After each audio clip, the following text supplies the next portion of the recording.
우리가 기도한 이 기도대로 하나씩 이루어지고 있는 것 같습니다. 하나님께 우리 영광의 박수 올려드립니다. 할렐루야. 축복합니다. 우리는 이제 8월 달에 생명의 빛과 생명수로 충만받는 날이에요. 그렇죠? 생명의 빛을 받아서 우리 속에서 생명수가 흘러나야 돼요. 그래서 우리가 가는 곳마다 살아나는 역사가 일어나야 돼요. 할렐루야. 잘 되는 역사가 일어나는 거예요. 아멘. 풍성한 역사가 일어나는 거예요. 아멘. 축복의 역사가 일어나는 거예요. 아멘.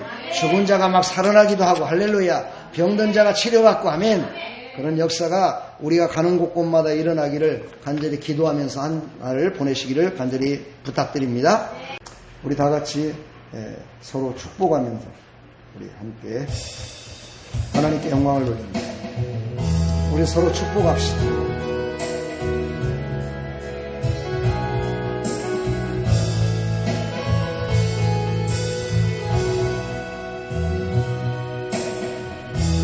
당신은 하나님의 언약 안에 있는 축복의 통로, 당신을 통하여서 열방이 주께 돌아오게 되니. 우리 다른 사람한테 줄 때 행복하게 진실되게 줘야 돼. 아니네. 언약 안에 있는 축복의 통로, 당신을 통하여서 열방이 주께 예배하게 되리. 할렐루야. 감사합니다. 하나님 감사합니다. 축복합니다. 하나님 말씀을 보도록 하겠습니다. 하나님 말씀은 마태복음 3장 1절부터 17절까지 말씀입니다. 자, 오늘 제목에 회개하라 천국이 가까이 왔느니라 이렇게 제목이 되어 있죠. 기독교인의 첫 번째는요, 회개로부터 시작되는 겁니다. 이 회개가 있어야 하나님의 음성이 들려지고, 회개가 있어야 하나님의 감동을 받을 수 있고, 회개가 있어야 우리가 죄 가운데에서 선한 거룩한 곳으로 옮겨질 수 있기 때문입니다. 오늘 말씀의 모든 내용들은 세례 요한을 통해서 예수님이 이 땅에 오실 것을 예비하는 그런 내용들로 가득 차 있습니다. 물론 그때는 초림이었습니다. 이제는 예수님을 기다리는 우리는 초림 예수를 기다리는 게 아니라 이제 재림 예수를 기다려야 됩니다. 근데 왜 이 말씀을 하나님께서는 우리에게 주셨을까? 이거는요, 예수님이 직접 이 땅에 오시는 것, 그것은 재림이고, 예수님을 믿지 않는 사람들이 예수님을 만나는 것은 초림과 똑같은 겁니다. 그래서 우리가 이 모든 내용들을 정확하게 알고 전도도 하고 많은 사람들에게 예수님을 전할 때 그 예수님을 처음으로 아는 모든 사람들의 마음의 심령이 새로워질 수 있습니다. 오늘 말씀을 통해서 큰 은혜 받으시기를 축복합니다. 오늘 이 말씀은요, 사복음서 4군데에 다 나와 있습니다. 그러나 내용이 조금씩 각각 다릅니다. 각각 말씀은 조금씩은 다르지만 세례 요한을 통해서 하나님께서 회개하라 천국이 가까웠느니라 주의 길을 예비하라, 이 내용은 똑같습니다. 이 공통된 예수 그리스도의 공생애를 여는, 그렇죠, 예수님께서 이 땅에 오셔서 30세가 되는 동안에는요, 그냥 일반 사람들과 똑같이 거의 살았습니다. 물론 거룩한 삶을 살았지요. 오늘 제가 소개하는 이 세례 요한도 참으로 거룩한 삶을 살았던 정말 대단한 사람이라고 밖에는 어떻게 말할 수가 없어요. 그런 아주 삶을 살았어요. 이 세례 요한의 태어남을 보게 되면은 세례 요한이 임신을 했는데 그냥 임신을 한 것이 아니라 그 어머니가 나이가 많았어요. 그래서 아이를 가질 수가 없었는데 하나님께 간절히 기도했더니 하나님께서 그의 태문을 열어주셔서 아이를 갖게 됐습니다. 그래서 이 세례 요한의 어머니는 부끄러워가지고, 여러분 지금도 그렇잖아요. 할머니가 임신을 해봐요. 부끄럽지 않을까요? 그렇지 않아요? 그래서 이 여인도 밖에를 못 나갔어요. 그래서 집에서 그냥 있는 거예요. 그때 마리아가 성령의 감동으로 잉태를 하게 됩니다. 그래서 마리아가 도대체 다른 사람하고는 얘기할 상대가 없었어요. 왜냐하면 어찌 결혼도 하는 사람이 잉태를 했다는 말을 누구한테 얘기를 할 수 있겠어요. 그런데 이 마리아와 이 세례 요한의 어머니는 친척간입니다. 이모가 된다 그래요. 그래서 이 마리아가 엘리사벳이라는 이 여인한테, 이 세례 요한의 어머니한테 쫓아갑니다. 그랬더니 세례 요한이 마리아를 보는 순간에 하나님의 말씀에 하나님의 성령의 감동이 돼서 마리아에게 얘기합니다.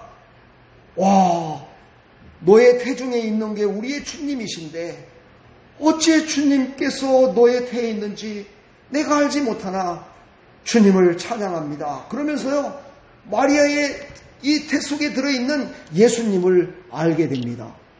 놀라운 일이죠. 그렇죠?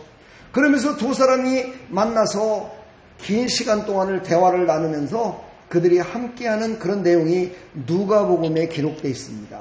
오늘 마태복음에는 그런 내용이 기록되어 있지 않지만 바로 그렇게 돼서 바로 세례 요한이 임신을 한 지 6개월 후에 예수님이 잉태된 거예요. 근데 오늘 말씀이 이제 시작되죠.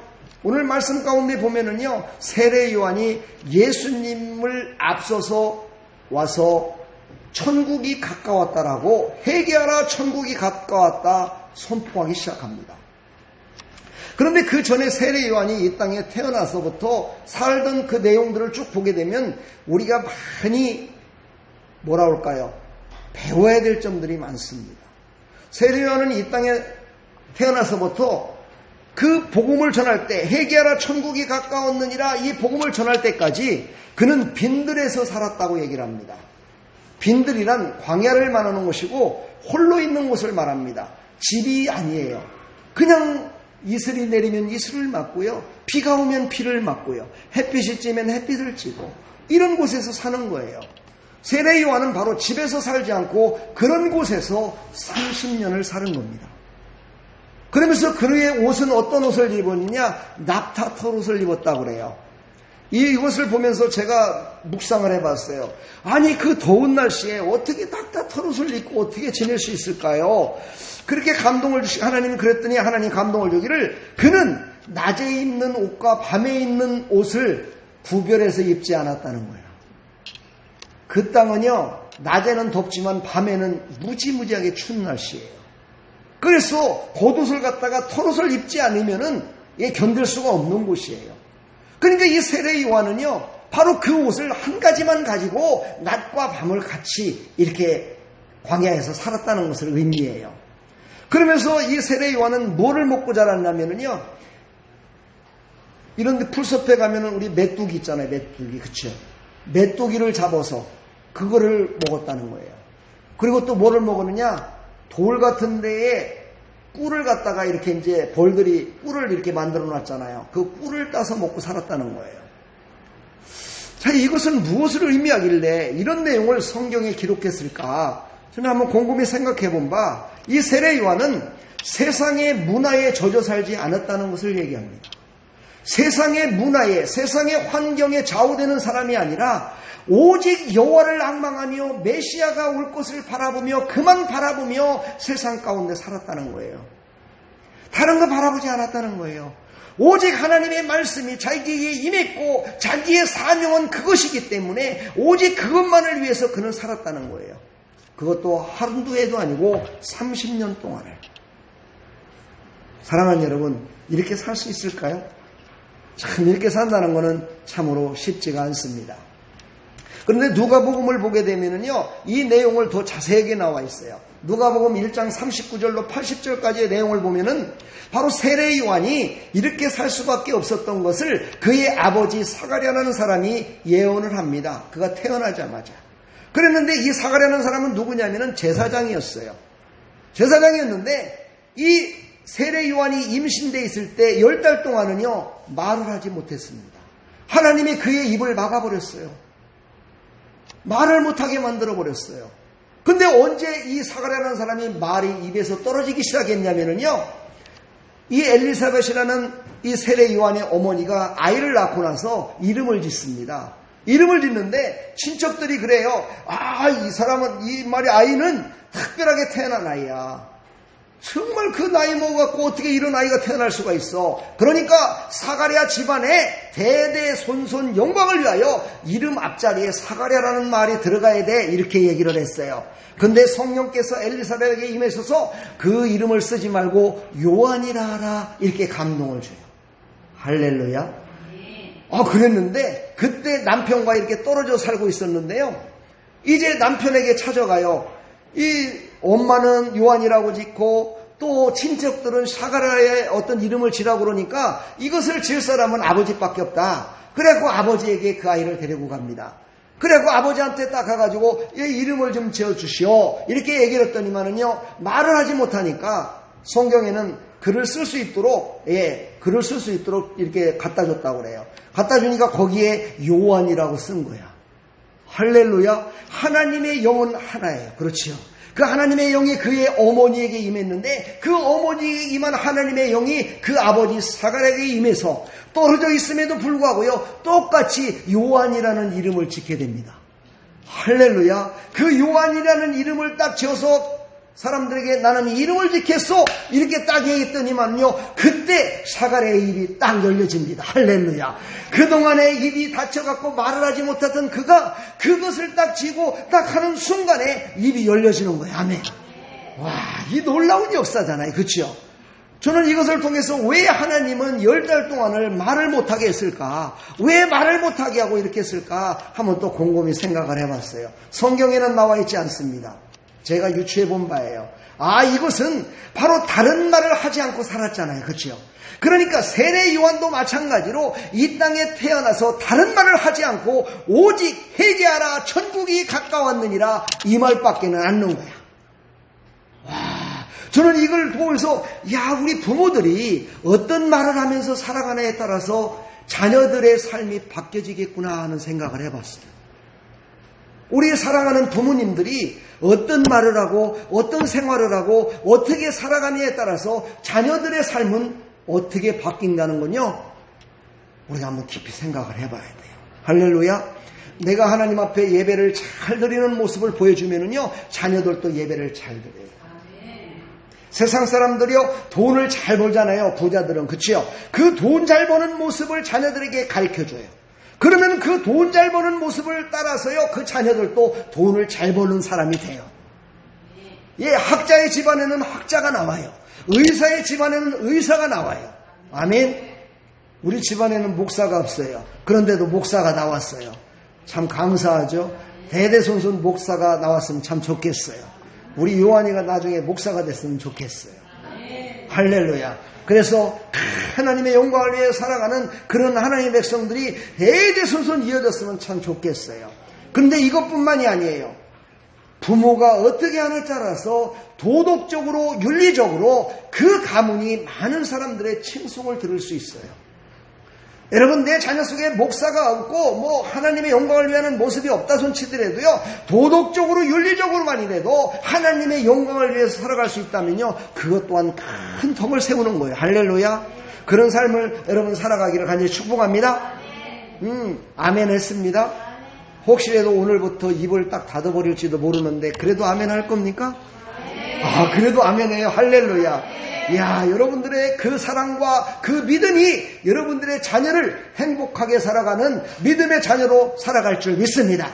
그런 삶이 여러분의 삶이 되기를 간절히 축원합니다. 자, 이제 본문으로 돌아가겠습니다. 이제 본문으로 돌아갑니다. 오늘 본문에 보면은 그때에 라고 시작됩니다. 그때에 이런 말은 무슨 말이냐면요, 갑자기라는 뜻이에요. 갑자기 세례 요한이 나타나서 이후대 땅에서 막 전하기 시작하는데 뭘 전하는 거 봤더니 회개하라, 천국이 가까웠느니라 막 이러는 거예요. 그 시절에 유대 사람들은요, 지금 메시아를 앙망하며 메시아가 언제 올까를 막 기다리고 있었어요. 왜 그렇게 기다리고 있었냐면요, 로마의 폭정이 시작돼서 로마 황제들이 얼마나 이스라엘 백성들을 괴롭히고 힘들게 하는지 몰라요. 그래서 어떤 한 부류에서는 그래 우리가 잘못했어. 우리가 회개해야 돼. 하나님 앞에 회개하면 하나님께서 우리를 다시 한번 기회를 줄 거야 라는 사람이 있었고 한편에서는 아니야. 메시아가 와서 저 로마 제국의 저 폭정을 다 평정케 하고 우리를 새롭게 해줄 거야 라는 부류가 있었다는 거예요. 그러니까 이 세례 요한이 와서 외친 두 마디는요. 그 모든 사람들을 움직일 수 있는 큰 힘이 된 거예요. 그래서 회개하라 그랬더니만요 깨어있던 사람들이 그래 회개해야 돼 회개하고 하나님 앞에 나와야 돼 막 이런 마음을 갖게 되겠죠. 할렐루야.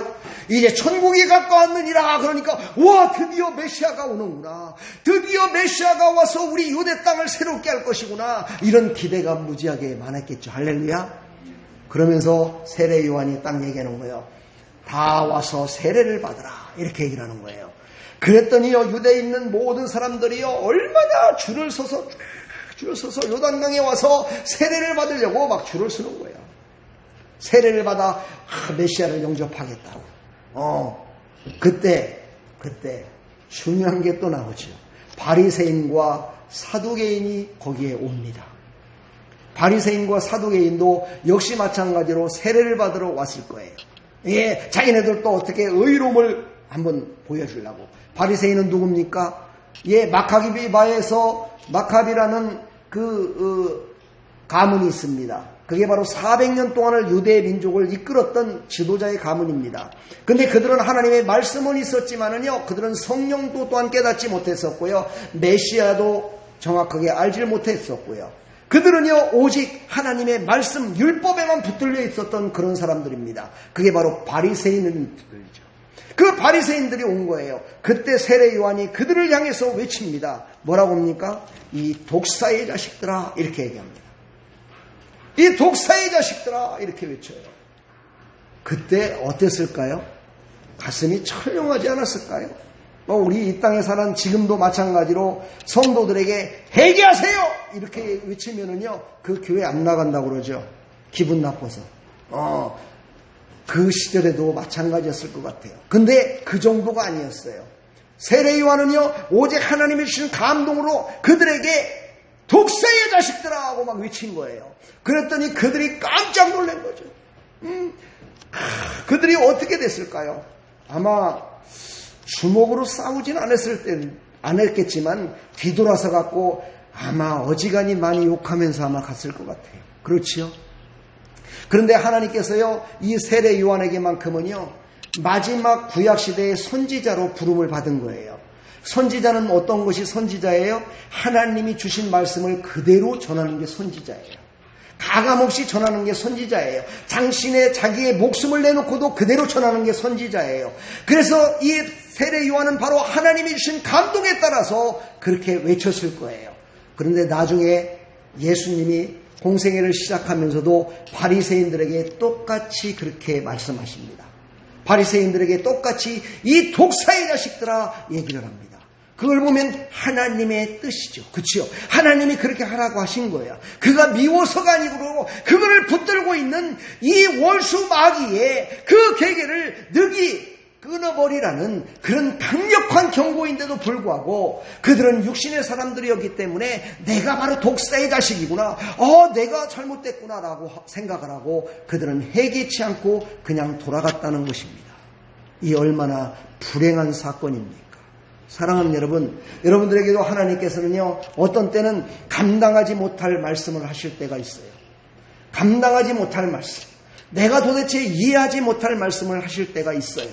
그런데 그때요 아멘하는 사람이 있어요. 그리고 아멘하지 않고 불순종하는 사람이 있어요.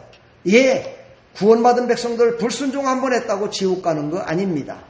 그러나 여러분 아십니까? 순종한 사람들은요 어찌 보면 다른 사람들보다도 하나님이 주시는 은혜를 받아서 하나님이 주신 축복을 받아서 더 어떻게 해요?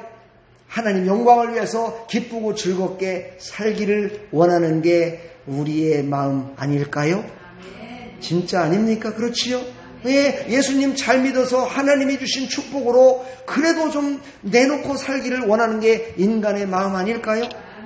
예, 그 마음을 우리는 다 갖고 있어요. 그렇다면 여러분, 하나님이 주시는 생명의 말씀이 나하고는 조금 맞지 않는다고 노하는 그런 어리석음에 빠지지 말라는 거야. 우리는 하나님이 주시는 생명의 말씀을 아멘할 수 있는 나와 여러분들이 다 되기를 주님의 이름으로 간절히 축원합니다. 그런 하나님 백성들이 다 되기를 간절히 부탁드립니다. 오늘 이 말씀을 다 전하려면 시간이 너무 가요. 그래서 제가 2번 나눠서 하겠습니다. 오늘 이제 한 가지만 더 말씀을 드리고 말씀을 마칠까 합니다. 세례라는 것이죠. 저 침례교에서는 침례라고 얘기를 합니다. 그러나 성경에 보면 원어를 보면은요 똑같은 단어를 씁니다. 밥티조라고 얘기합니다. 밥티조. 다시 말해서 이 말은 우리나라 말로 번역을 하면 세례인데 이것을 거기에 원어 가운데 어떤 말이 들었냐면 담그다라는 뜻이 있습니다. 담그다. 그 다음에 또 하나 뜻이 있는데 어떤 뜻이 있냐면요 멸망시키다라는 뜻이 있습니다. 무섭죠, 그렇죠? 세례 받는 게 멸망받는 거래요. 무서운 거 아니에요? 와, 여러분 세례 받으셨죠? 세례 다 받으셨죠? 그럼 여러분 다 멸망받아야 되는데 멸망 안 받았네, 그렇죠? 새 생명을 얻었네. 여기서 멸망받는다는 건 뭐예요? 죄가 멸망받는다는 거예요. 내가 멸망받는 것이 아니라 세례를 받음으로 인해서 내가 지었던 모든 죄, 내가 지금까지 잘못된 그 모든 것들이 다 멸망받아버려. 할렐루야. 물속에 들어갈 때 모든 것들이 다 씻음받아버려. 할렐루야. 그래서 나와 여러분은 거듭난 거예요. 아멘. 그래서 세례는 꼭 받으라고 그러는 거예요. 세례의 의미가 여기 있음을 아시길 바랍니다. 세례의 의미를 알고 세례를 받아야지 물속에 한번 들어갔다 나왔다고 세례 받았다고 하면 안 되죠. 요즘 여름인데 물속에 다이빙해서 들어가는 사람들 얼마나 많아요. 그렇죠? 그 물속에 다이빙해서 한번 들어갔다라고 다 세례 받으면 다 구원받겠네. 네, 그게 아니라 그 의미를 깨달아야 된다는 거예요. 그 의미를. 그래서 세례 요한이 이 땅에 와서 세례를 베풀었는데 세례를 줬잖아요. 이 세례 요한이 베풀었던 세례는 어떤 의미가 있을까? 4가지를 오늘 말씀드리고 마칠까 합니다. 세례 요한이 이 땅에 와서 세례를 줬던 것은요, 메시아의 출현을 준비하는 그리스도의 길을 여는 강력한 메시지였어요. 강력한 메시아를 영접하게 만드는 각성운동의 메시지였어요. 여러분 아십니까? 하나님이 이 땅에 오셨을 때 모든 선지자를 먼저 보내고 하나님이 오십니다. 이거는요, 무엇을 뜻합니까? 하나님을 영접하기 위한 시간을 주고 각성하기를 원하는 거예요. 하나님께 나오는 것을요 각성하는 거야. 100년 전 저 평양 대붕을 통해서 회개의 각성운동이 벌어짐으로 말미암아서 대한민국이 완전히 성령의 불이 임했습니다. 그때 성령의 불이 얼마나 강력하게 임했는지요. 정말 막 목사님들에게 아무리 목사님들이 능력이 없다, 목사님들이 뭐 기도를 안 했다 그런 관계가 아니고요. 목사님들에게는 막 그때 얼마나 강력한 능력을 하나님께서 부어줬는지 몰라요. 그래서 그냥 손 얹어 기도하면 막 병마가 떠나가요. 막 죽은 자도 일어나요. 안질뱅이도 막 일어나요. 하나님의 역사가 막 일어났어요. 회개의 각성운동이 일어나니까 그랬어요. 그때 바로 세례 요한이 와서 한 그 회개하라, 천국이 가까운 나라면서 세례를 준 이유가 첫 번째 그거였다는 거야. 각성운동을 벌이기 위해서. 두 번째 이 침례는요, 제사함을 위한 회개의 침례였어요. 그동안에요 400년 동안 하나님의 말씀이 암흑시대였어요. 다시 말해서 하나님의 말씀이 임하지 않는 시대를 살았어요. 그러니 선지자도 없었어요. 지도자가 없었어요. 그래서 모든 사람들이 죄 가운데 살아가면서도 하나님 앞에 제사를 드리긴 드리는데 다 형식적이었어요. 그래서 하나님께서는 그들을 모든 죄를 다 어떻게 해요? 다 용서하기를 원하셨어요. 그 모든 죄를 다 씻어주시기를 원했어요. 그거의 표가 바로 세례라는 거예요. 바로 여기서 우리에게 주시는 이 생명의 말씀. 바로 우리는 세례를 받을 때 그래 나의 죄를 다 하나님 앞에 아뢰고 그 모든 죄를 다 용서받는 것이구나. 이것을 깨달으며 세례를 받아야 돼. 할렐루야. 이 세례는요 유대인의 하나님께로 돌아감의 세례였어요. 할렐루야. 뭐라고 그랬죠 아까요? 세례를 받을 때 그 안에 멸망시키다라는 뜻이 있었잖아요. 그렇죠? 그러니까 세례를 받을 때 그 안에 있던 제약된 모든 것들이 다 멸망받은 거야. 그 제약된 모든 것들이 멸망받으니까 어디로 돌아갈 수밖에 없어요? 유대의 하나님, 전능하신 하나님께 돌아갈 수 있었다는 거야. 할렐루야. 하나님께 돌아가기 위해서 바로 세례 요한이 세례를 줬다는 거예요. 세 번째, 세 번째 세례를 준 이유는요, 메시아의 침례를 받을 준비를 하는 침례, 다시 세례를 위했어요. 다시 말해서 메시아로 오신 예수 그리스도를 바로 세례, 그때는 침례라고 얘기했죠. 물속에 빠졌으니까 침례라고 얘기합시다. 우리 장로교에서는 세례라고 그러는데, 메시아 대신 예수 그리스도도 세례를 받게 돼요. 왜 그랬을까요? 아니, 예수님이 죄인인가요? 예수님이 세례를 받아야 될 뿐인가요? 우리는 이렇게 생각할 때가 많아요. 그렇지요? 그런데 조금 다른 각도에서 우리는 생각을 해야 돼요. 어떤 각도요? 예수님이 이 땅에 오신 이유가 무엇인지를 우리는 깨달아야 돼요. 예수님이 이 땅에 오실 적에는요, 참 인간으로 오셨어요. 왜 참 인간으로 오셨어요? 우리를 사랑하시기 때문이에요. 왜 참 인간으로 오셨어요? 우리의 모든 죄를 대속하시기 위해서였어요.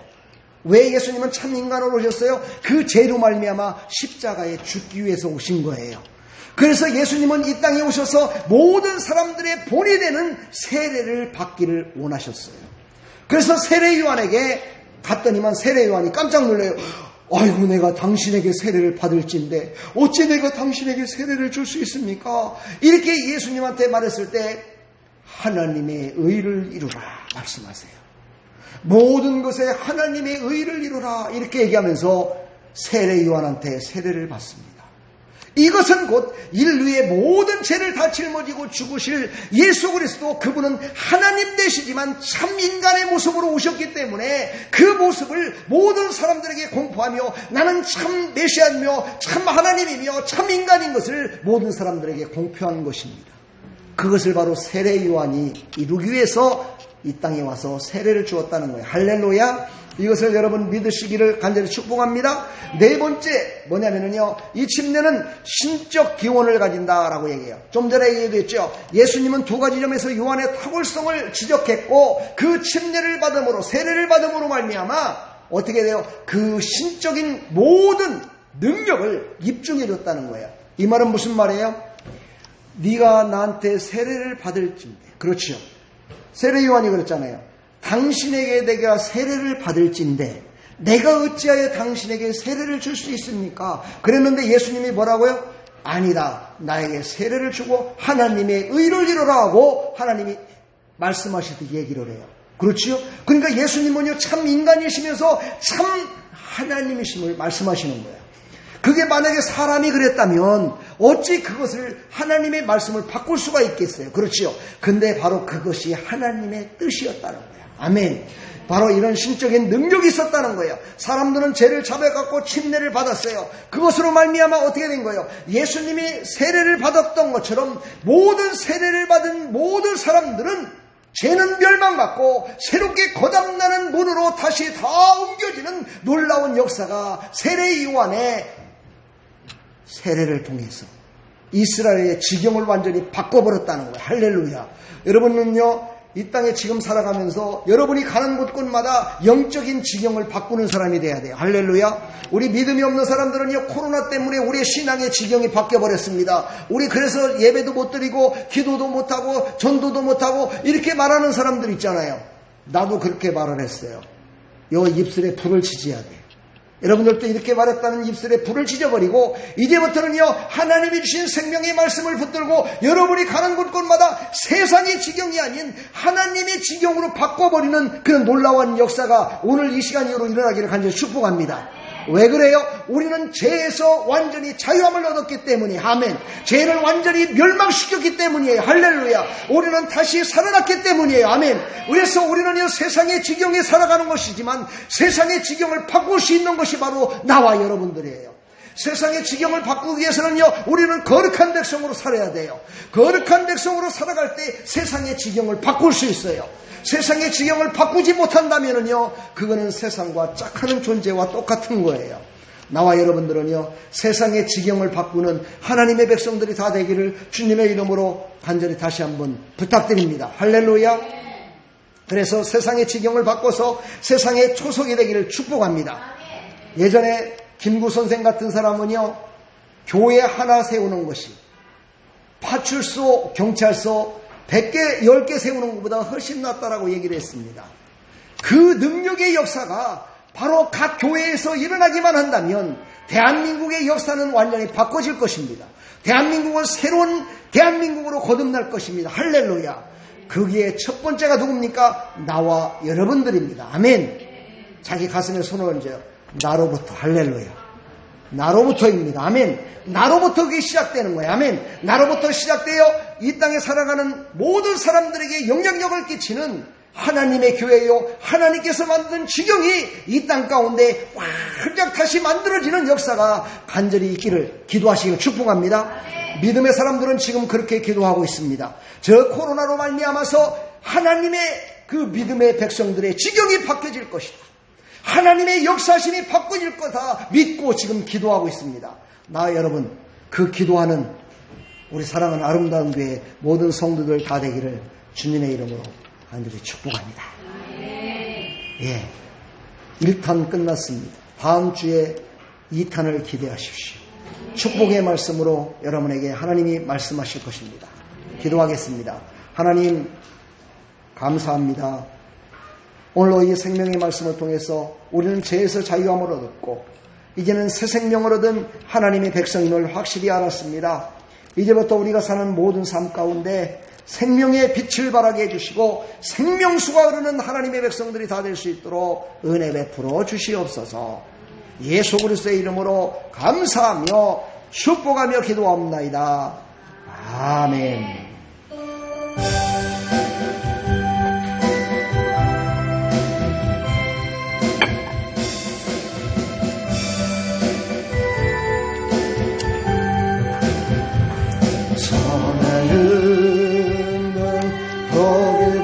보기보다 주를 더